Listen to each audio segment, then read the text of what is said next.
Hello everyone. তো এখন বাজে দুপুর 1টা।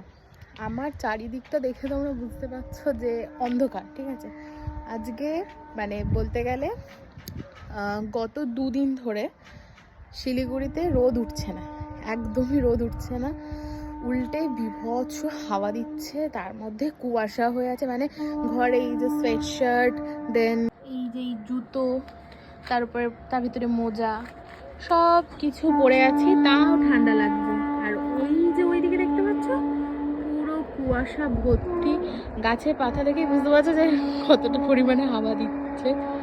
আর দাঁড়াও, ওই যে দূরে ট্রেন যাচ্ছে, তোমরা দেখতে পাচ্ছ আশা করি। ওই যে ট্রেন যাচ্ছে, ওই দিকটা পুরো কুয়াশা। তো সত্যি কথা বলতে গেলে কলকাতা থেকে শিলিগুড়ি এসে মজাও লাগছে, ঠান্ডাটা মানে যেরকম পাওয়ার ওরকমই পেয়েছি, কিন্তু ভীষণ কষ্ট হচ্ছে যে এত ঠান্ডা কেন। এই যে আমার ওই সাইডটা পুরো কুয়াশা, ওই দিকটা ধান ক্ষেত আছে, ওই দিকটা পুরো কুয়াশা। তো চলো, টাটা।